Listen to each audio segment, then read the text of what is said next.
Okay, so this is the cubes within cubes texture. It's one of the harder ones. So if you're not into getting a challenge, then I suggest you choose one of the others. So you can see that it's a cube that's set inside of another cube. So you got this larger cube right here, and then next to it is a smaller cube. So it's a cube kind of next to a cube, I guess. Stacked cubes. Okay, so how do we start? First of all these spackles are because the paper bled through. So if you're working on a nice dining room table, make sure you put some extra pieces of paper down below. All right, so the first step is deceptively simple. You are going to put, either it's going to be an upside down V or a V, followed by another. It's just kind of like a zigzag.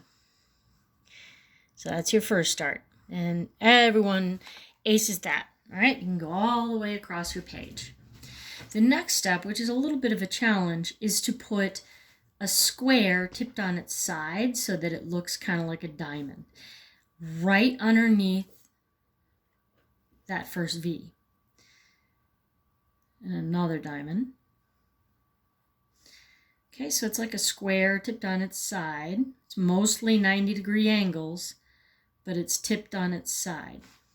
Underneath each V gets its own square. Okay. Then, underneath the square, you put little V's right underneath the diamond or square shape, another matching V.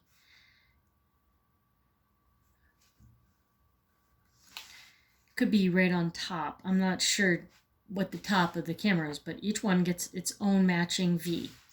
Then, between the V's, what you're going to do is put another V. So you're going to connect them. Down, and it's got to connect to there. Up. Down, up. So you're going to put V's within the V's. Okay? Now, you don't just go putting diamonds for the next one. So you can see that these V's are bigger than those. So the next step is to do a bigger V, but it's got to start in a very particular place. It's got to start on that first downstroke, and it's going to go down, and then it's going to go up to the second downstroke. Not to this guy. See how I skipped him, and I'm going to go right to there. And it kind of makes a pointy heart. So you have to start on that first downstroke. And then you go down and up, so you create these like little pointy hearts.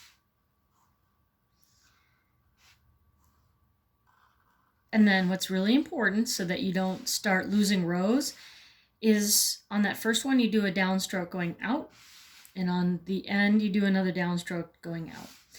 And now, so you do the big zigzag, diamonds, little zigzag, big zigzag. So now the next thing is diamonds.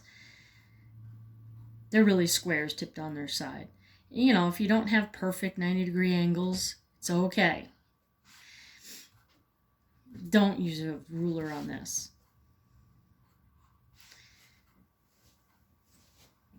Okay. So the next step is to do V's under the diamonds. So big zigzag, diamonds, V under the diamonds.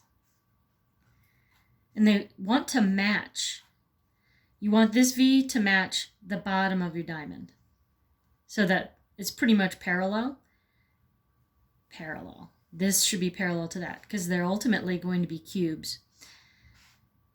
But the reason we do it like this is because it helps keep them aligned. So now after you do the V's under the cubes, then you do a V between the V.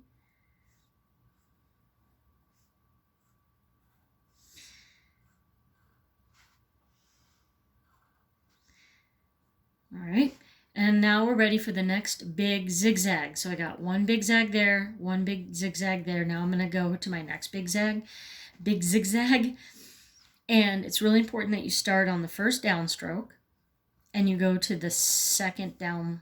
point and make a bigger V.